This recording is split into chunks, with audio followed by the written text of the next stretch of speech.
कौन सा समय था जब आपने राजनीति में आने का मन बनाया? सबसे पहला व्यक्ति वो कौन था जिसको आपने स्वयं बताया था कि हाँ, भाजपा की तरफ से मुझे नामित किया गया है? अगर उन युवाओं को राजनीति में आना है, तो उनको क्या करना चाहिए? उनके कुछ लोगों ने बताया आपको घोड़ा चलाने का बहुत शौक था पहले। आप लाल घाटी से मंदसौर घोड़े पे ही चले जाते थे। लोकसभा या राज्यसभा? ये दिल्ली या मंदसौर? 2003 से लगातार पार्टी टिकट नहीं दे रही है, नकारती जा रही है, तो कोई नकारात्मक विचार मन में आया क्या? जिस दिन टिकट वितरण होते थे उस दिन थोड़ा लगता था।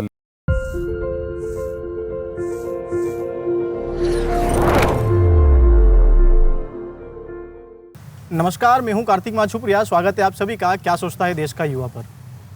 सियासत में वैसे तो कई लोग होते हैं, लेकिन सिर्फ कुछ ही लोग ऐसे होते हैं जिनकी पहचान अपने पद से नहीं बल्कि अपने काम से होती है। ऐसी ही एक शख्सियत हमारे बीच मौजूद है जिनकी पहचान संसद की सिर्फ एक सीट तक सीमित नहीं है। खेतों की मिट्टी से निकलकर किसानों की आवाज़ बनने तक और फिर राष्ट्र की सबसे बड़ी नीति निर्माण संस्था राज्यसभा तक पहुंचने का उनका सफ़र सैकड़ों लोगों के लिए प्रेरणा का स्रोत है। तो स्वागत करते हैं मध्य प्रदेश से राज्यसभा के सांसद बंसीलाल गुर्जर जी का। धन्यवाद। आपका जो सफ़र रहा है राजनीतिक और सत्ता का संगठन का संघर्ष बहुत लंबा रहा है। आप काफ़ी सालों से राजनीति में हैं, तो ये इसकी शुरुआत कहाँ से हुई थी और वो कौन सा समय था जब आपने राजनीति में आने का मन बनाया? देखिए, प्रारंभिक काल से देखें तो मैं किसान परिवार में पैदा हुआ और जो किसानों की समस्याएं हैं उन समस्याओं से रूबरू हम होते रहे और किसानों की समस्याएं अनंत है, उसका कोई अंत नहीं है। तो उन समस्याओं का सामना करते करते लोगों के जीवन में जो तकलीफ़ें हैं उन तकलीफ़ों को देखते देखते पारिवारिक पृष्ठभूमि भी ऐसी रही कि मेरे दादाजी जो हैं वो मंडल पंचायत के सदस्य रहे किसी समय में, और जब सहकारिता देश में आया ही था तो सहकारी आंदोलन की शुरुआत में वो सहकारी सोसाइटी के पहले अध्यक्ष बने थे।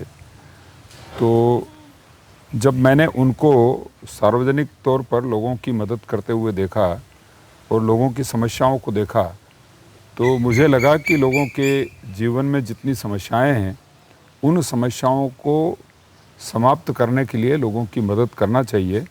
और ऐसा सोचते सोचते कब हम राजनीतिक क्षेत्र में आ गए पता नहीं लगा और हम ये काम करने लगे।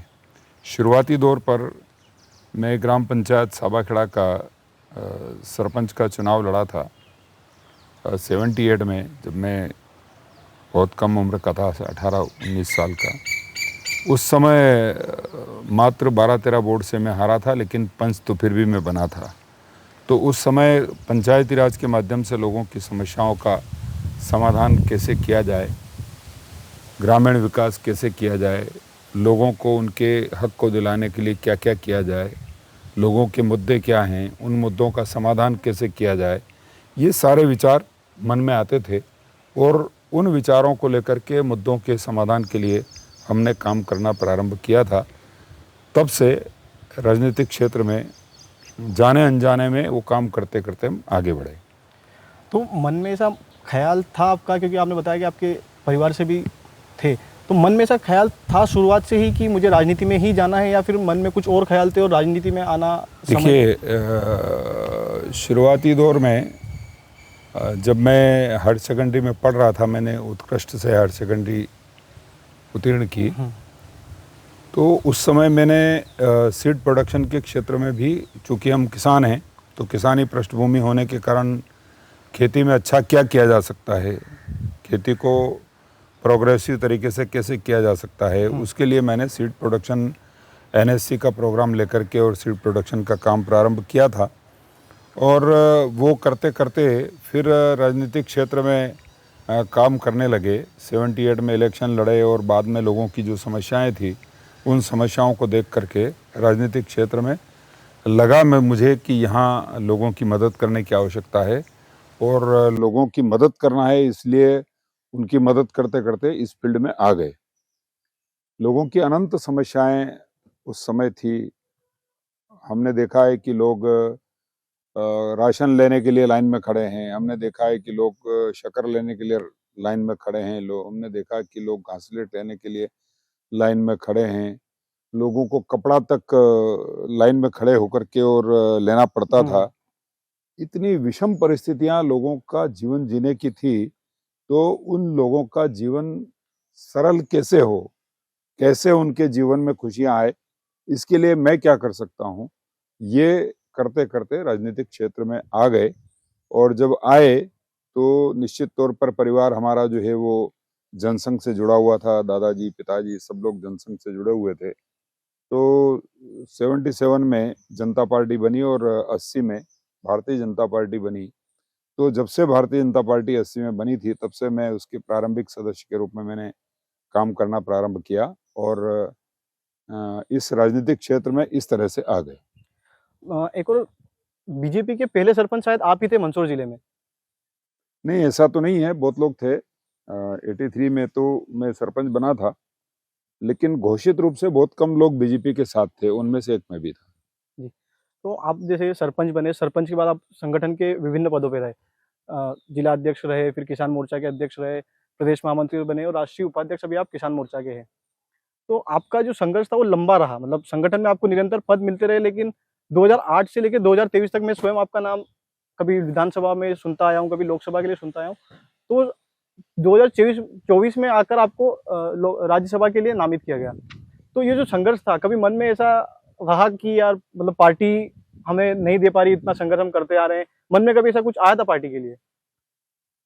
देखिए, क्या है कि राजनीतिक क्षेत्र में काम करते करते, जैसे मैं 83 में पहली बार सरपंच बना, उसके बाद जनपद का सदस्य बना, उसी समय में 84 में मंडी समिति का सदस्य बन गया। तो मंडी में इतनी भयानक परिस्थितियां थी कि शोषण ही शोषण था, अव्यवस्थाएं ही अव्यवस्थाएं थी। तो मात्र हम 2 लोग 3 लोग उस समय बीजेपी के सदस्य हुआ करते थे मंडी समिति के अंदर निर्वाचित सदस्यों के रूप में। तो वहाँ आड़त प्रथा चालू थी, तो तोल में गड़बड़ें थी, तो बहुत सारी समस्याएं थी। तो उन समस्याओं से जूझते जूझते किसानों की सीधी मदद मंडी में कैसे की जा सकती है, उस बारे में सोचने लगे, उस बारे में काम करने लगे। तो किसानों में एक विश्वास पैदा हुआ, और जब किसानों में विश्वास पैदा हुआ और हमारे काम करने के परिणाम हमको दिखने लगे, तो हमें लगा कि सबसे ज़्यादा जो समस्याएं हैं वो किसानों की है। कहते हैं कि भगवान श्री राम के काल में किसान, उस समय भी किसान किसान थे, श्री कृष्ण के समय में भी किसान किसान थे। और ऐसा कहते हैं कि रामराज में केवल उनसे लगान के रूप में उतना लिया जाता था कि मटका उल्टा कर दो और उस मटके पर अनाज डाल दो, तो जितने दाने बचते हैं उतने ही दाने उनसे लिए जाते थे। तो इसलिए रामराज का उदाहरण देते थे। तो हम सोचते थे कि ये रामराज किसानों के लिए कब आएगा, और उस रामराज को लाने के लिए हम क्या कर सकते हैं, उसके सैनिक हम कैसे बन सकते हैं। वो सोचते सोचते किसानों की मदद के काम हम करने लगे। उसी समय चूँकि हमारा एजुकेशन भी साथ साथ चल रहा था, मैंने 83 में पोस्ट ग्रेजुएशन किया राजनीतिक शास्त्र से। तो उस समय जब हम पढ़ते थे, तो अमेरिका में, रूस में और अन्य प्रोग्रेसिव जो देश हैं, उन देशों में किसानों के लिए पूंजी का प्रवाह बहुत इजी था। किसानों से मात्र उतनी ब्याज ली जाती थी जितनी सेविंग खाते में ब्याज लोगों को मिलती है, उतनी उनसे कर्ज पर ब्याज ली जाती थी। तो हमारे मन में ये बात आती थी कि क्या हम ऐसी परिस्थितियां निर्मित कर सकते हैं, क्या हम ऐसी व्यवस्थाएं बना सकते हैं कि उन व्यवस्थाओं के माध्यम से किसानों को अपनी खेती के लिए पूंजी का प्रवाह सस्ता हो, और किसानों का जो शोषण होता है भारी ब्याज लेने में, उस शोषण से मुक्ति दिलाने का कोई मार्ग प्रशस्त हो सकता है क्या।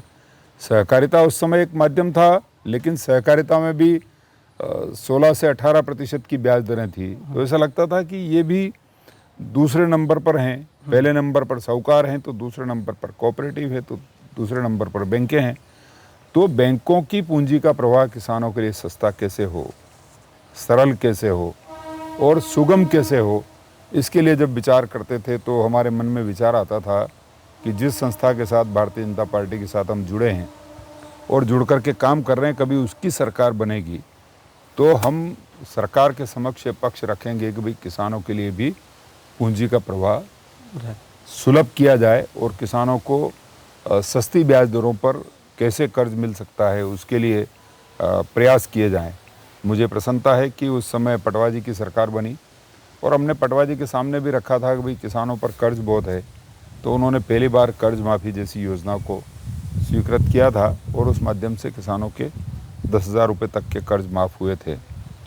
और उसके बाद जब अटल बिहारी वाजपेयी जी की सरकार बनी तो उन्होंने भी इस एजेंडे पर काम किया और मुझे प्रसन्नता है कि किसान क्रेडिट कार्ड जैसी योजना उस समय प्रारंभ हुई।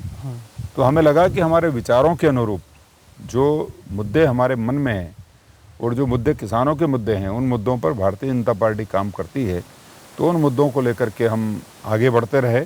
तो उस तरीके से भारतीय जनता पार्टी के संगठन में मंडल महामंत्री से मंडल अध्यक्ष से जिला अध्यक्ष से जिले के महामंत्री और महामंत्री से जिला अध्यक्ष और फिर किसान मोर्चे के प्रदेश अध्यक्ष और फिर उसके बाद में प्रदेश का महामंत्री भारतीय जनता पार्टी का। बड़ी बात होती है क्योंकि भारतीय जनता पार्टी के विचार से जुड़ करके, क्योंकि हम किसी पद से जुड़ करके काम करने का संकल्प मन में नहीं था, विचारधारा से जुड़ करके और काम करने का संकल्प मन में था। तो अभी जो प्रश्न आपने किया था कि क्या आपके मन में कभी ऐसा नहीं आया कि हमको 2003 से लगातार पार्टी टिकट नहीं दे रही है, नकारती जा रही है, तो कोई नकारात्मक विचार मन में आया क्या? कभी भी मन में नकारात्मक विचार नहीं आया। जिस दिन टिकट वितरण होते थे उस दिन थोड़ा लगता था, लेकिन बाद में फिर पंडित दीनदयाल उपाध्याय जी याद आते थे और दीनदयाल जी का जीवन याद आता था कि भाई उन्होंने कौन से पद पर रह करके काम किया है। डॉक्टर श्यामा प्रसाद मुखर्जी ने कितने समय राजनीति में राजनीतिक पदों को भोग करके काम किया है। उन लोगों ने तो अपने प्राण वैसे ही न्यौछावर कर दिए। तो अगर हम विचार से जुड़े हैं तो ये पद आड़े क्यों आना चाहिए? पद कभी भी आड़े नहीं आना चाहिए। और इसीलिए पिछले 12-13 वर्षों से, पहले तो मैं मंडी समिति का अध्यक्ष भी था, लेकिन उसके बाद पिछले 12-13 वर्षों से किसी प्रशासनिक पद पर रहे बिना संगठनात्मक पदों पर रहते हुए मैंने पार्टी का काम किया और आगे भी हम करते रहेंगे, क्योंकि हम विचार से जुड़े हैं, किसी पद से जुड़े हुए नहीं हैं। और कभी भी ये बात मन में नहीं आती है कि हमें पद नहीं मिला है तो पार्टी का नुकसान हो जाना चाहिए। पार्टी का नुकसान हमारे कारण नहीं होना चाहिए और किसी को पार्टी का नुकसान नहीं करने देना है। ये विचार हमेशा पंडित दीनदयाल जी के जीवन को देख करके और मन में रहता है और यही हमारा संकल्प भी है कि जिस विचार को लेकर के हम काम कर रहे हैं वो विचार पुष्ट होना चाहिए, न कि पदों के आधार पर हमारी पुष्टि होना चाहिए। एक मेरा सवाल ये था कि आपका नाम जब सामने आया राज्यसभा के लिए, तो आपके पास बहुत लोग मिलने आ रहे होंगे या फिर बहुत सारे फ़ोन आ रहे होंगे। आपने जब आपको खबर लगी तो आपने सबसे पहले किसको बताया था? मतलब मन में कितनी खुशी थी और सबसे पहला व्यक्ति वो कौन था जिसको आपने स्वयं बताया था कि हाँ, भाजपा की तरफ से मुझे नामित किया गया है? अगर आपको देखिए, ऐसा तो मैं यहीं घर से किसी कार्यक्रम के लिए बाहर निकल रहा था और श्रीमती भी मेरे पास ही खड़ी थी जब मैं निकल रहा था। तो उस समय मेरे पास भारतीय जनता पार्टी कार्यालय दिल्ली से फ़ोन आता है कि आपको राज्यसभा के लिए जो है उम्मीदवार बनाया गया है। तो मैंने कहा कि भाई धन्यवाद आपका, लेकिन मैंने तो देखा नहीं है। बोले आप उस पर जो है आपके नाम की सूची डाल दी गई है और आपको भारतीय जनता पार्टी ने अपना उम्मीदवार बनाया है। तो चूँकि जो व्यक्ति मेरे पास सबसे पहले था उसी व्यक्ति को मैंने कहा कि भाई ऐसा ऐसा हुआ है। तो उन्होंने कहा, उनको भी विश्वास नहीं हो रहा था ऐसा कैसे होता है, हम तो कहीं गए नहीं, कहीं आए नहीं। टिकट तो ऐसे मिलते हैं कि लोग बहुत सारे लोगों को लेके मिलने जाते हैं और हमको तो ऐसा कुछ लगा नहीं है। तो कहीं खबर सही है कि नहीं है, देखो थोड़ा जरा। तो मैंने कहा कि भाई खबर सही है, भारतीय जनता पार्टी कार्यालय से ही फ़ोन आया है और सर्वेंदु जी का फ़ोन आया है जो सबको सूची प्रेषित करते हैं, उन्हीं का फ़ोन आया है, इसलिए खबर सही है। तो ठीक है, अपने को लगा कि पार्टी ने अपने को इस लायक माना और भारतीय जनता पार्टी का उम्मीदवार बनाया राज्यसभा के लिए। जो बनाया वो ठीक है, तो पार्टी का धन्यवाद किया हमने। मतलब आप जैसा आपने बताया कि आपको फ़ोन पर सूचना दी गई, तो जब पार्टी किसी को नाम की घोषणा करती तो पहले सूचित नहीं किया जाता है या फिर जब सूची आती तभी बताया जाता है? नहीं, उसको कुछ पता ज़्यादा होता नहीं है। जी। ऐसा कुछ पता होता नहीं है, न ही कोई सलाह मशवरा होता है। उनको लगता है कि कौन उम्मीदवार उपयुक्त है तो उस उम्मीदवार की घोषणा वो करते हैं। तो आपको पहले से उम्मीद थी इस चीज़ की? हाँ, लगता तो था। राजनीतिक क्षेत्र में काम कर रहे हैं तो काम करते करते व्यक्ति जब अपना सेल्फ असेसमेंट करता है तो उसको लगने लगता है कि मैं इसके योग्य हूँ कि नहीं हूँ। और कई बार तो हम ओवर असेसमेंट कर लेते हैं, और ओवर असेसमेंट करते हैं तो ऐसा कभी भी नहीं होगा। और आप ठीक ठीक अपने बारे में सेल्फ असेसमेंट करेंगे तो आपको लगेगा कि ठीक है, मैं इस कैटेगरी में आता हूँ, यहाँ इस स्टेज तक का मैं कार्य करता हूँ, और हो सकता है कि पार्टी मुझे इसके लिए उपयुक्त माने और जिम्मेदारी दे। तो थोड़ा बहुत आभास तो अपने काम के माध्यम से या आपके अपने सेल्फ असेसमेंट के माध्यम से व्यक्ति को रहता ही है। आप बहुत सारे राज्यों में पार्टी का काम करने के लिए प्रभारी बन के गए, महाराष्ट्र में गए, असम में गए, बिहार में गए। तो एक बात बहुत मतलब बीजेपी जब भी टिकट बांटती है, मतलब वितरित करती है, तो किसी को पता ही नहीं होता है कि किसका नाम आने वाला है। तो हम आपसे जानना चाहते हैं कि आप तो प्रभारी रहे हैं, अलग अलग राज्यों में रहे हैं, आपने लंबे समय से संगठन में काम किया है, तो पार्टी क्या देखती है किसी कैंडिडेट, मतलब आप तो महाराष्ट्र में भी गए हैं, बिहार में भी गए हैं, और असम का भी मुझे ध्यान है आप असम में भी गए थे पार्टी का काम करने। तो आप चूँकि प्रभारी थे तो क्या आपसे भी चर्चा होती थी, और बीजेपी क्या क्राइटेरिया लेके चलती है कि इस व्यक्ति को उपयुक्त माना जाता है टिकट के लिए? देखिए, जो बाहर जाता है उस व्यक्ति से बहुत ज़्यादा उम्मीदवार के बारे में पूछने का काम नहीं होता है जी। ये कार्यकर्ताओं को गलतफहमी होती है कि ये बाहर से आए हैं तो इनके माध्यम से टिकट बटेंगे, या ये हमारी रिपोर्ट ठीक देंगे तो हमारा टिकट हो जाएगा। ऐसा कुछ नहीं होता है। भारतीय जनता पार्टी चुनाव में अपने कार्यकर्ताओं को भेजती है तो वो इस उम्मीद के साथ भेजती है कि ये संगठनात्मक काम को ठीक तरीके से जानने वाला पिंड का कार्यकर्ता है, और सभी कार्यकर्ताओं को ठीक तरीके से काम पर लगा देगा। क्योंकि हमारा काम वहाँ जाकर के और अपनी लीडरशिप दिखाना नहीं है, हमारा काम है चुनाव को मैनेज करवाना और कार्यकर्ताओं को काम पर लगाना। ऐसा मैं कई राज्यों में, उड़ीसा में, आपका असम में, बिहार में, तेलंगाना में, हरियाणा में, महाराष्ट्र में, ऐसे कई राज्यों में काम किया हमने 2-2, 3-3 महीने रह करके। तो टिकट वाला जो मामला है ये तो भारतीय जनता पार्टी लंबे समय से कार्यकर्ताओं के बारे में असेसमेंट करती रहती है, और जो उनको लगता है कि ये कार्यकर्ता उपयुक्त है उसी मान से टिकट देती है। अब जैसे आपने बताया विभिन्न राज्यों में आप गए, तो इतने राज्यों में घूमने के बाद वहाँ पे हर राज्य की अपनी एक भाषा होती है, अपनी एक संस्कृति होती है।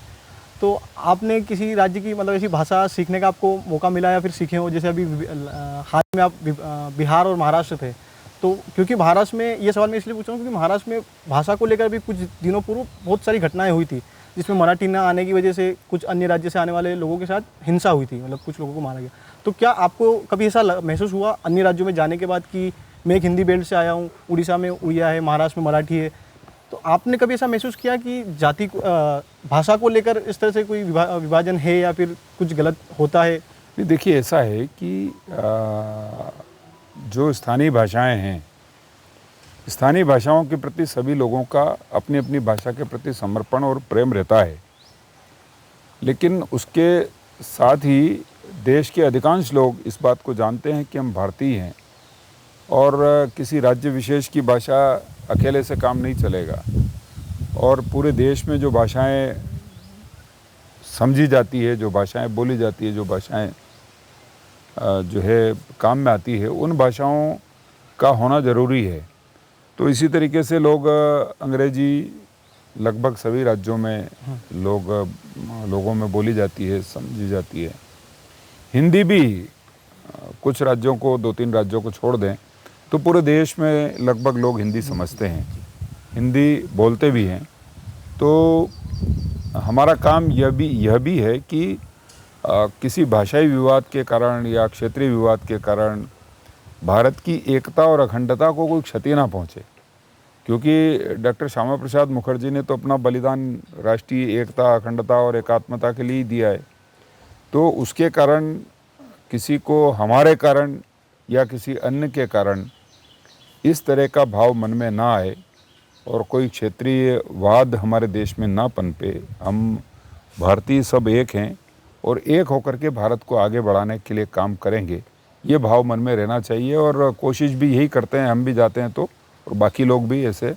भारतीय जनता पार्टी का विचार धीरे धीरे पूरे देश में सर्वोच्च पर पहुंचा है ऐसा तो नहीं कह सकते, लेकिन हम बहुत अच्छी स्थिति में हैं और एक दिन सर्वोच्च पर भारतीय जनता पार्टी पहुंचेगी तो निश्चित तौर पर देश की एकता, अखंडता और एकात्मता, इस विचार को पुष्टि मिलेगी और पूरे देश के लोग धीरे धीरे जो क्षेत्रीयवाद है, धीरे धीरे जो लोगों में इस तरीके के छोटे मोटे जो विवाद हैं, उन विवादों की समाप्ति होगी और सब लोगों में राष्ट्रीय भावना जो है वो पनप करके आएगी। और हमारा राष्ट्र जो एक है वो इसीलिए एक बना रहेगा कि हम विचारों के आधार पर, सिद्धांतों के आधार पर सभी जो लोकल भाषाएं हैं उनका सम्मान करते हुए, स्थानीय भाषाओं का सम्मान करते हुए, क्षेत्रीय भाषाओं का सम्मान करते हुए, सभी लोगों का सम्मान करते हुए सभी को एक सूत्र में बांध करके रखें। ये जिम्मेदारी नेतृत्वकर्ताओं की होती है और मुझे प्रसन्नता है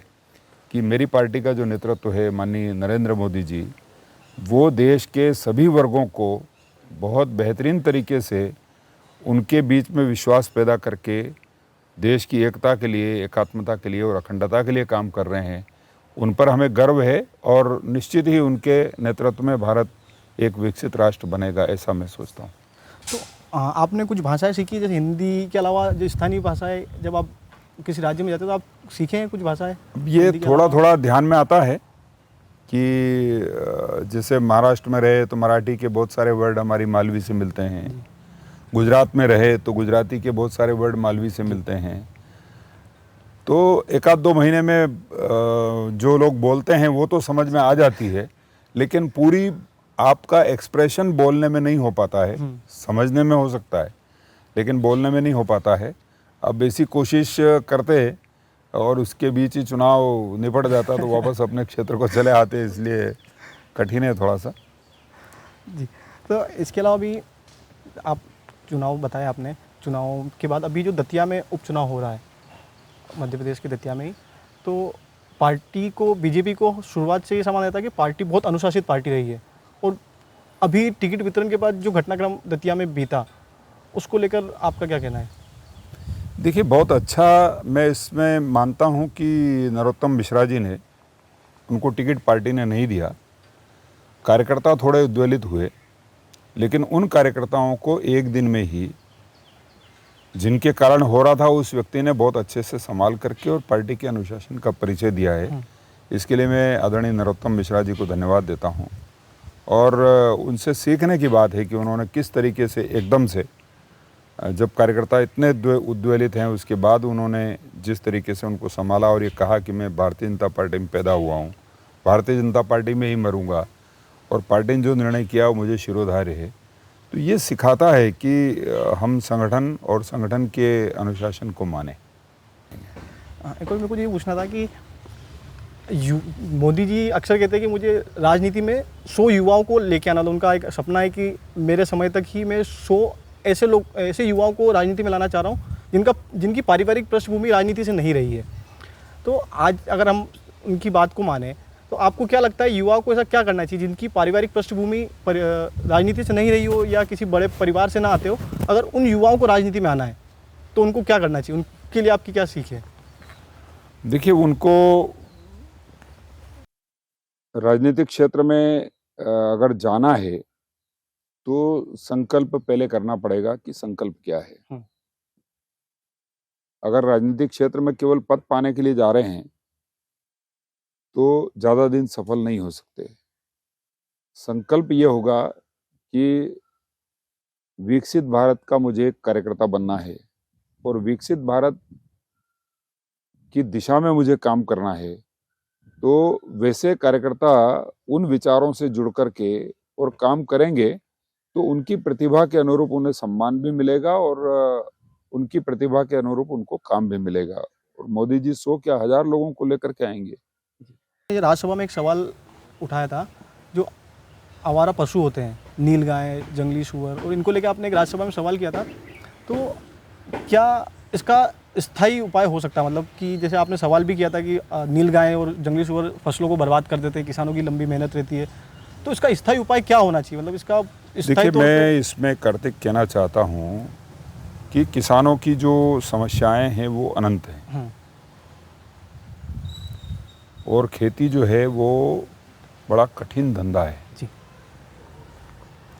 देश का 60 से 62% जो जनसंख्या का हमारा हिस्सा है वो खेती पर निर्भर करता है। उसके जीविकोपार्जन का साधन मात्र खेती है। अब जो खेती में पैदा होता है उसका उचित दाम मिल जाए उसको, जो खेती में पैदा होता है उसका बेहतर मार्केटिंग हो जाए। और मोदी जी ने तो ये शुरुआत की है, मैं उनको धन्यवाद देता हूँ कि लागत का 50% मुनाफा जोड़ करके और फसलों की कीमतें दी जाए। जब मैं मंडी के शुरुआती दौर में आया था तो अनंत समस्याएं थी। उन समस्याओं का हम लोगों ने, सब साथियों ने मिलकर के धीरे धीरे समाधान किया और किसानों में एक विश्वास जगाने की कोशिश की कि भाई सब चीज़ें खराब ही नहीं होती, अच्छी भी होती है। तो और धीरे धीरे हमारा किसान 100 ग्राम की तौल की तक लड़ाई लड़ने लगा, 10 रुपये गलत काट लिए तो उसकी लड़ाई तक लड़ने लगा। और ऐसा करते करते हमारा जो, जहाँ हमें काम करने का अवसर मिला, वो एक संस्था जो है वो आदर्श संस्था के रूप में पूरे देश में मंडी स्थापित हो गई। हमने वैल्यू एडिशन के लिए काम किया, तो किसान वेलफेयर के लिए काम किया, तो मज़दूर वेलफेयर के लिए भी काम किया, तो बाकी सब लोगों के लिए काम किया। अब इस तरीके से मेरा ये कहना है कि हम अगर अपने लक्ष्य को ठीक रख कर के काम करेंगे तो समस्याओं का समाधान भी होगा और लोगों को उस काम से संतोष भी मिलेगा। जो सवाल अभी आपने किया कि किसानों को जो जंगली जानवर हैं उनके नुकसान से मुक्ति दिलाने के लिए मैंने राज्यसभा में प्रश्न किया था कि सरकार जो है इनकी जनसंख्या वृद्धि पर काम करे, मतलब वृद्धि को रोकने पर काम करे। किसानों को जो है उनके खेतों की चार दीवारी बाड़ बनाने के लिए उस पर 50% सब्सिडी या जो भी सरकार की उसमें सहायता हो सकती है वो सहायता दे करके और किसानों को उनके खेतों की चार दीवारी ठीक करने के लिए व्यवस्था करे। आज हमारा जो युवा है उसको खेती में इंटरेस्ट पैदा करने की बहुत ज़रूरत है। आज परिस्थितियां ऐसी हो गई है कि जो 100 बीघे का किसान है, 100 बीघे से मतलब आप इसको ऐसे बोलोगे 60 एकड़ का किसान है, तो 60 एकड़ का किसान का लड़का भी 15,000 रुपये की नौकरी शहर में करने को तैयार है, लेकिन अपनी खेती में काम करने को तैयार नहीं है। तो हमको खेती को एक आकर्षक धंधा बनाना पड़ेगा और इसके लिए मोदी जी की सरकार बहुत अच्छे से काम कर रही है और मुझे विश्वास है कि आगे भी वो काम करेगी ताकि हमारा जो 62% लोगों का जो जीविकोपार्जन का साधन मात्र खेती है उसमें एक आकर्षण पैदा हो और आकर्षण पैदा हो करके और युवा पलायन से रुक जाए। वो गांव में ही अपने धंधे को इतना आकर्षक तरीके से करे कि उसका जो सामान्य व्यक्ति है, एक सेकंड क्लास का अधिकारी है, 3rd ग्रेड का कर्मचारी है, 3rd ग्रेड के कर्मचारी से सेकंड क्लास के ऑफिसर के जो सामाजिक जीवन स्तर है उसका, उस तरीके का जीवन स्तर हमारे युवाओं को खेती में मिलने लगे। इसके लिए हमको खेती में आकर्षण पैदा करना पड़ेगा। इसके लिए खेती में हमको समस्याएं जो है उन समस्याओं के समाधान के रास्ते खोजना पड़ेंगे और समस्याओं का समाधान होगा। और खेती तो पहले तो कहावत ही थी कि उत्तम खेती मध्यम व्यापार और नीच नौकरी। तो इस खेती को उत्तम बनाने के लिए अभी भी सरकार के पास बहुत काम करने की गुंजाइश है और उस दिशा में काम करेंगे तो मुझे लगता है कि हमारा युवा यहाँ से पलायन नहीं करेगा और इस खेती के धंधे को अच्छा मान करके और उसको एक आकर्षक धंधा बनाने के लिए वहाँ वो टिकेगा और अपने सामाजिक जीवन को बेहतर तरीके से जी पाएगा। एक और मेरा सवाल ये था कि मंदसौर चूँकि अफीम उत्पादक क्षेत्र है, यहाँ पे अफीम की बहुत ज़्यादा उत्पादनता है, लेकिन अफीम जब उत्पादनता होती है तो साथ में इसकी तस्करी के केस हम बहुत सुनते आ रहे हैं। और अब तो अफीम के साथ मंदसौर में हम एमडी के केसेस भी सुनने में आ रहे हैं, जो एमडी की तस्करी होने लगी, तो इसको कैसे कम किया जाएगा? इस पे क्या अभी सरकार सोच रही है? क्योंकि तस्करी के केस लगातार मंदसौर में बढ़ते जा रहे हैं। देखिए, ये अफीम की जो खेती है, ये जीवन रक्षक दवाओं के लिए बहुत आवश्यक है और इसीलिए सरकार इस खेती को करा भी रही है। और जो जीवन रक्षक दवाएं बनती है, इसके जो फिनिश गुड है, वो पहले इंपोर्ट होता था। हमारे यहाँ से रॉ मटेरियल जो है वो एक्सपोर्ट होता था, फिर रॉ को फिनिश करके यहाँ लाते थे और उसी से मेडिसिन बनाने का काम करते थे। अब मोदी जी के आने के बाद ये व्यवस्थाओं में परिवर्तन हुआ है और अब फिनिश गुड भी हमारे यहाँ बनने लगे हैं। तो अफीम की खेती जीवन रक्षक दवाएं बनाने के लिए आवश्यक तो है, लेकिन इसकी जो बुराइयां हैं, उन बुराइयों से निपटने के उपाय भी सरकार कर रही है। पर इसके साथ ही साथ जो सिंथेटिक ड्रग है, केमिकल ड्रग है, वो बहुत ज़्यादा बढ़ रहा है। तो पुलिस को उस बारे में बहुत सख्त होने की आवश्यकता है। ऐसे लोगों को सलाखों के पीछे जैसे ही संज्ञान में आए कि तत्काल भेजने की आवश्यकता है, अन्यथा वो हमारे युवाओं का जीवन बर्बाद कर देंगे, ज़िंदगी ख़राब हो जाती है। अफीम, डोडा चूरा और इसकी ड्रग, मैं तो अच्छा नहीं मानता इसको, लेकिन इससे जितना जल्दी जीवन बर्बाद नहीं होता, उससे ज़्यादा सिंथेटिक ड्रग और ये जो केमिकल ड्रग है, इससे युवा की ज़िंदगी बहुत जल्दी बर्बाद हो जाती है। तो उनको बचाना ज़रूरी है और उनको बचाने के लिए पुलिस और सरकारों का सख्त होना ज़रूरी है। तो जितना सख्त होंगे उतना ही इससे युवाओं को हम बचा पाएंगे। और रहा सवाल अफीम की खेती का, तो अफीम की खेती जीवन रक्षक दवाओं के लिए आवश्यक है, इसीलिए सरकार करा रही है। इसके अलावा मुझे अब आपके व्यक्तिगत सवाल कुछ जानने थे कि हम जब, जैसे हमको खुद को एंटरटेन करना होता है तो हम मूवी वगैरह देखते हैं, सिनेमा चले जाते हैं। आप स्वयं को खुश, मतलब खुद को एंटरटेन करने के लिए क्या करते हैं? नहीं, करते हैं हम भी। फिल्मों के शौकीन तो हैं ही। कभी कभार जब लगता है कि यार थोड़ा सा जो है मनोरंजन किया जाए तो फिल्म वगैरह देखते हैं। अभी देखते हैं फिल्म? हाँ, देखते हैं। लास्ट पिक्चर कौन सी देखी थी? ऐसा तो नहीं बता सकते, लेकिन क्योंकि पूरी एक साथ नहीं देख सकते। अभी धुरंधर देखी थी मैंने दिल्ली में बैठ करके अपने ही फ्लैट पर, तो 2 पार्ट में करके और धुरंधर को देखा था। एक और आपके बारे में जब मैं पता कर रहा था तो कुछ लोगों ने बताया आपको घोड़ा चलाने का बहुत शौक था पहले। आप लाल घाटी से मंदसौर घोड़े पे ही चले जाते थे। हाँ, ये क्या है कि शुरू से ही मेरे दादाजी, उनके पहले घर में घोड़ी तो रही है, घोड़ियाँ रही है, तो 2000 तक हमने भी पाली थी। और राइडिंग का शौक़ तो मुझे है ही, क्योंकि बचपन से राइडिंग करते हैं तो करता ही था मैं। लेकिन 2000 में जिसको बहुत नाज से पाला था, वैसी बच्ची वो जब 4 साल, पौने 4 साल की एज में एकदम मतलब एक्सपायर हो गई 2 घंटे में ही, तो पूरा परिवार उससे पारिवारिक सदस्य की तरह जुड़ा हुआ था। और उसका शौक़ 6 महीने भी हमारे परिवार से नहीं निकला। तो उसके बाद से फिर हमने ये सोचा कि अब नहीं पालेंगे, क्योंकि इतना लगाव हो जाता है। इतना लगाव होता है कि फिर बाद में उससे उबर पाना कठिन होता है। तो इसलिए उस 2000 के बाद से फिर हमने पालना बंद कर दिया। उसके बाद चलाना भी, मतलब घोड़े के साथ सवारी आप जब घर में नहीं है तो 2000 तक तो की मैंने, उसके बाद नहीं की फिर? उसके बाद नहीं। गाड़ियों का शौक है आपको, बाइक वगैरह चलाने का? हाँ, बाइक तो चलाते ही शुरू से। 78 से मैं पहले बुलेट लाया था जब 18 साल का ही था, और बुलेट मैंने चलाई 2000 तक, 20-22 साल।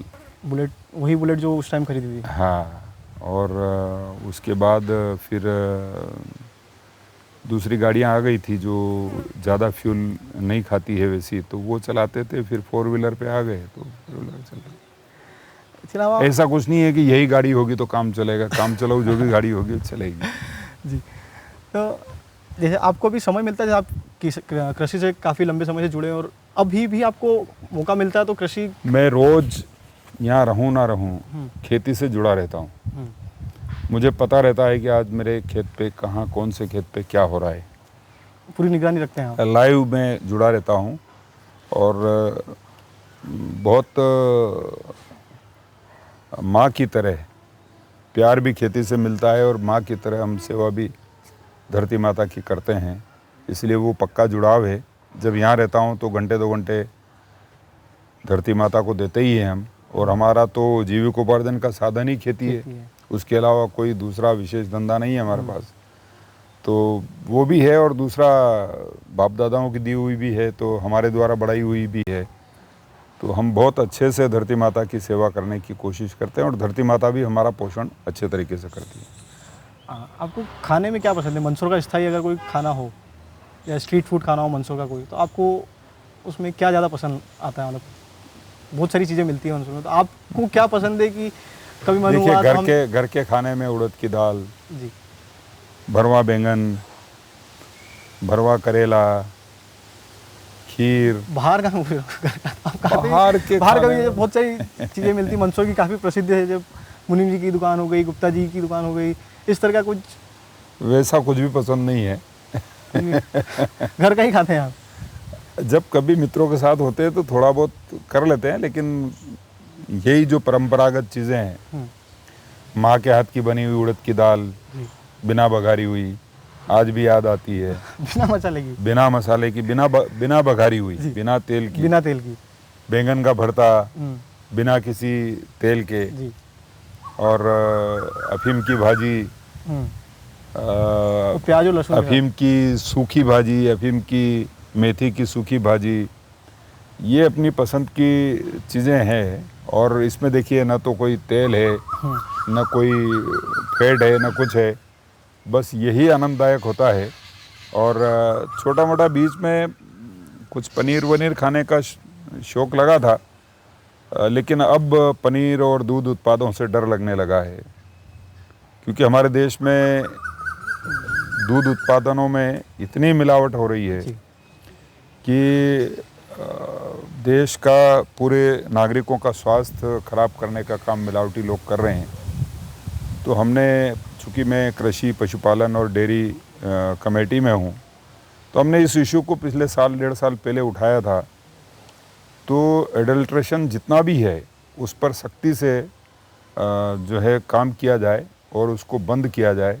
उसके लिए हमारी कमेटी ने भी सरकार को रिपोर्ट दे रहे हैं वो, और इस दिशा में अच्छे से अच्छा काम सरकार करे तो मुझे प्रसन्नता है कि माननीय मोदी जी की सरकार जो है FSSAI के माध्यम से और बाकी जो इसको कंट्रोल करने वाले संस्थान हैं उनके माध्यम से काफ़ी अच्छे तरीके से दूध की मिलावट और शुद्ध दूध देश को मिले और मिलावट बंद हो जाए, उसके लिए सरकार काम कर रही है। मैं इसके लिए भी माननीय प्रधानमंत्री जी को धन्यवाद देता हूं और लोगों से अपील करता हूं कि भगवान श्री राम कृष्ण के ज़माने से दूध और दूध के उत्पाद हमारे स्वास्थ्य का यही एक आधार था, तो ये अच्छा बना रहे और इसका उपयोग भी हम करते रहें तो स्वास्थ्य अच्छा रहेगा। लेकिन आजकल तो इस पर भी डॉक्टर लोग कहने लगे हैं कि भाई दूध और दूध के उत्पाद छोड़ दो। मुझे नहीं पता वो कितना सही है कितना गलत है, लेकिन हमारे जो पुरखे हैं उन्होंने तो कहा है कि सबसे अच्छा तो वही होता है, इसलिए इसको फिर से परीक्षण की आवश्यकता है, फिर से इसका उपयोग ठीक तरीके से हो उसकी आवश्यकता है। उस दिशा में सरकार काम कर रही है। आप चूँकि बाहर काफ़ी समय तक जब अन्य राज्यों में जाते हैं तो लंबा समय वहाँ बिताना होता है, तो आप खुद भी कोशिश करते बनाने की, कुछ मतलब खुद से कुछ खाना बना लिया जब वहाँ पे? अगर नहीं, ऐसी कुछ आदत नहीं रही है।